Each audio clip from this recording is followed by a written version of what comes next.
Yeah, praise God for what we heard. मैं प्रभु की महिमा करता हूँ जो हमने अभी सुना। The anointing of the Holy Spirit in the Bible is compared to having the fire from heaven.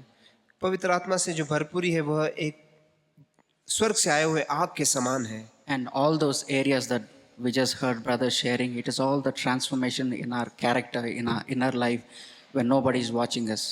जब पवित्र आत्मा हमारे ऊपर भरता है तो हमारे जो अंदरूनी जीवन है उसमें प्रभु एक बदलाव लेके आता है। Now, I just want to share two things that have really helped me in my single days and after marriage, how to have the fire of the Holy Spirit always in our life.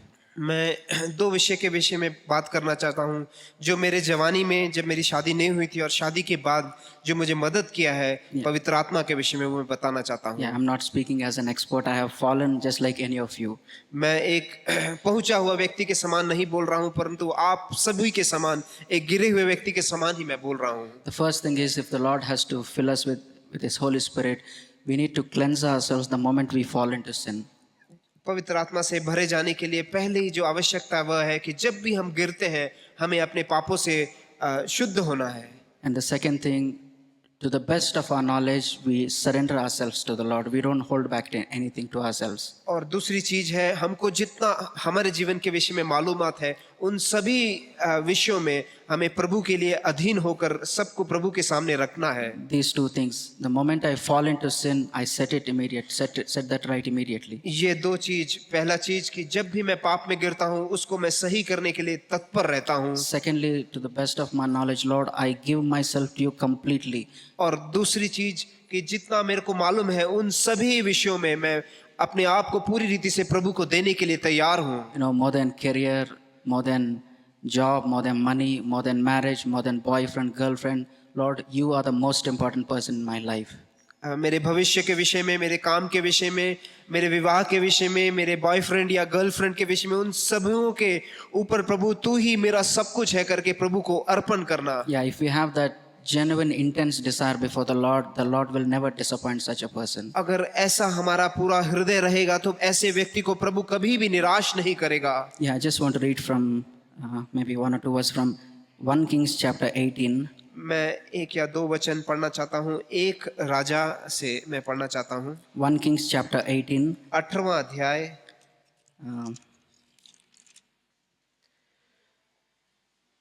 verses 20 to 29. It talks about all those people who are making a lot of noise trying to bring fire from heaven. वहाँ हम 20 से जब आगे पढ़ते हैं तो वहाँ देखते हैं कि कई लोग बहुत जोरों से आवाज कर रहे हैं वो अग्नि आने के लिए। Yeah, fire of the Holy Spirit, the anointing is not noise. पवित्र आत्मा से भरपूरी जो है वो ऐसे जोर से आवाज करना नहीं है। Yeah, to get noise, maybe if you drink more alcohol, we can make noise. But the Holy Spirit has not come to make us noisy, but to make us holy. पवित्र आत्मा जो आया है वो हमें जोर से ऐसे बोलने के लिए नहीं परंतु हमें पवित्र बनाने के लिए है। So the verses 20 to 29, we see all the false prophets trying to get the fire from heaven. There is no answer at all.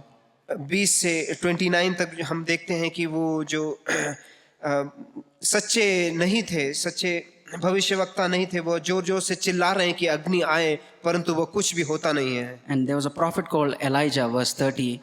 हम 30 में पढ़ते हैं एक सच्चा नबी था वहां पर एलाइजा करके। And this is what he did.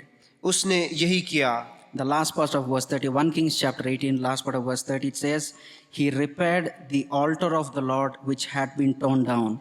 उसने वह जो ऑल्टर था वो जो टूटा हुआ था उसको उसने सही किया, वेदी को सही किया। What does that mean? No, nowadays we don't have an altar in the New Covenant. It was in the Old Testament time they had an altar. इसका मतलब क्या है? ये जो वेदी जो बनाते थे वो तो पुराने नियम में था। आज के दिन के लिए हमें वेदी क्या है? No, Elijah repaired the altar. It was all damaged. और वहां हम देखते हैं कि वेदी टूटा हुआ था और उसको उसने सही किया करके। Jesus said in the Sermon on the Mount, when I come to the altar, there I remember that my attitude or some brother's attitude is not right. I am not living in right relationship. The Lord says, leave your gift there, go set it right first and then come back and present your offering. प्रभु ने बोला था कि जब आप वेदी में कुछ दान रखने के लिए जाते हो और वहां आप याद करते हो कि कुछ रिश्ता जो बिगड़ा हुआ है वो सही नहीं है तो प्रभु बोलते हैं कि वह जो भेंट है वहां छोड़कर पहले वो रिश्ता को ठीक करो। Which means when I'm studying the word of God, इसका मतलब है कि जब मैं बाइबल अध्ययन करता हूँ and the Lord reminds me that I've hurt somebody. और प्रभु मुझे याद दिलाते हैं कि मैंने किसी को बुरा बोला है, The Lord says, close your Bible, go set it right first, go ask that person's forgiveness.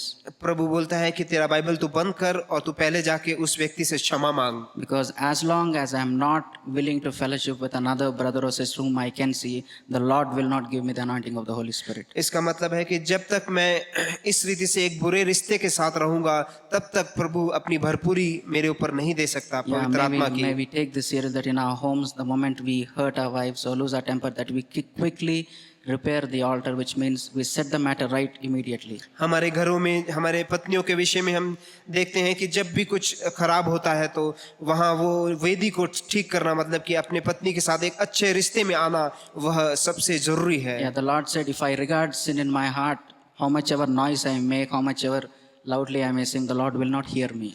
प्रभु का वचन बोलता है कि अगर मेरे हृदय में मैं बुराई रखता हूं तो मैं जो भी कुछ प्रार्थना करूं वो प्रभु सुनेगा नहीं। That is the first thing. Lord, I want to confess my sin and get up and acknowledge the moment I fall quickly, as soon as possible.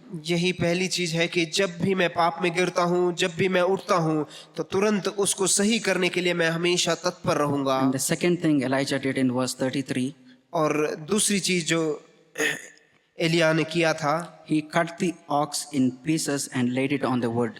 और वहां हम देखते हैं बलि पे चढ़ने के लिए जो बकरा था उसको उसने काटा छोटा छोटे। What does that practically mean? इसका मतलब क्या है? Which means as soon as I'm awake in the morning on my bed, इसका मतलब है जब भी मैं सुबह उठता हूँ मेरे पलंग पर, I cut every part of my life and lay it on the altar. मैं मेरे शरीर के सारे अंगों को ऐसे काट काट कर प्रभु के वेदी में डालता हूँ। I cut my eyes. I don't want to look at anything, Lord, that displeases you or give my eyes to you. मैं मेरे आँख को काट के रखना चाहता हूँ ताकि मैं कोई भी ऐसे स्त्री को ना देखूं बुरे नजर के साथ। And I cut my ears. I don't want to listen to gossip. मैं मेरे कान को काट कर वहां रखना चाहता हूँ, मैं कोई भी किसी के विषय में बुरा सुनना नहीं चाहता And I हूँ। cut my tongue, the words that I speak. मैं मेरे जीभ को भी काटना चाहता हूँ और मैं बुरे चीजें मेरे मुंह से बोलना नहीं चाहता हूँ। And my hands, my dealings with money matters and the type of websites that I visit. और मेरे हाथ को भी मैं काटना चाहता हूँ ताकि मैं जो भी पैसे का व्यवहार करूंगा वो सही रीति से करूँ और मेरे हाथ से गंदे अश्लील चीजों को मैं ना देखूं। Or even wasting time on Facebook. और मैं मेरे समय मैं फेसबुक में ऐसे चीज में मैं बर्बाद ना करूं। And my career, my desire for marriage, desire for promotion, everything I cut it piece by piece and lay it on the altar. मेरे विवाह के विषय में या प्रमोशन के विषय में, काम के जगह में, उन सभी चीजों को मैं काट कर प्रभु के सामने रखने के लिए तैयार हूँ। And total surrender. अपने आप को पूरी रीति से अर्पण करना। And then Elijah just prayed 1 minute prayer, verse 36 and verse 37. यह सब चीजें करने के बाद केवल 1 मिनट का प्रार्थना करते हुए हम यहाँ देखते हैं। He didn't yell and scream.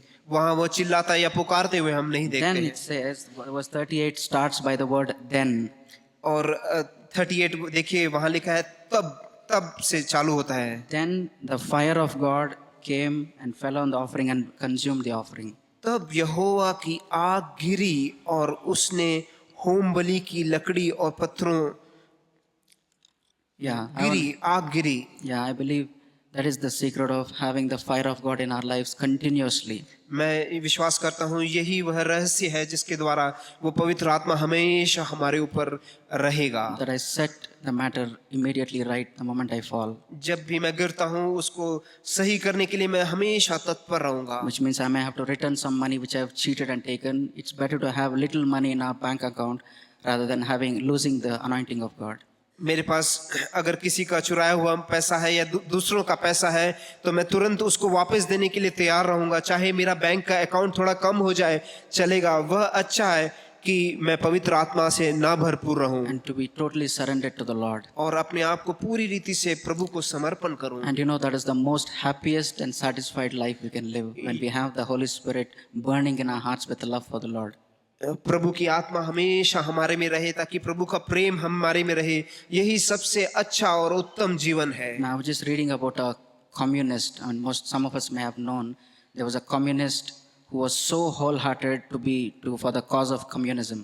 मैं एक ऐसे कम्युनिस्ट के विषय में मैं पढ़ा हूँ जो उस कम्युनिज्म के लिए अपने आप को पूरी रीति से देने के लिए तैयार था। He was a young chap वह एक जवान व्यक्ति था and he had a girlfriend. उसके एक गर्लफ्रेंड थी So he had to break that engagement with her और उसके साथ जो जुड़ाव हुआ था उसको तोड़ना था, because she was not willing to be a communist. क्योंकि वह जो लड़की थी वह कम्युनिस्ट बनने के लिए तैयार नहीं थी। And this is what he told that girl. और उसने जो उस लड़की को बोला वह यह था, No, I given my life to communism. मैंने अपना पूरा जीवन कम्युनिज्म के लिए दे दिया है। It is my life, my business, my religion, my hobby. वह मेरा धंधा है, मेरा हॉबी है, मेरा सब कुछ है। And it is my sweetheart, my wife, my mistress, my bread and meat. वह मेरी प्रियतमा है, वह मेरा खाना है, मेरा सब कुछ है। Therefore, I cannot carry on a friendship or a love affair or even a conversation which does not relate to that force. इसलिए मैं मेरा जीवन या तेरे साथ कोई भी जो बातचीत है वो मैं कर नहीं सकता, क्योंकि यह मुझे वो कम्युनिज्म की ओर नहीं लेके जा रहा है। Brothers and sisters, that's how God wants us to have that devotion to the Lord, that we are willing to break any relationship if that is the price we have to pay to please the Lord. मेरे भाइयों बहनों, यही ऐसी एक लगाव ही हमें प्रभु चाहता है, प्रभु के साथ जुड़े रहने के लिए, ताकि हम कोई भी रिश्ते तोड़ने के लिए तैयार रहेंगे, That we have the fire of God always burning in our hearts. ताकि प्रभु का जो आग है वो हमेशा हमारे ऊपर बने रहे। May the Lord help us. प्रभु हमें मदद करे।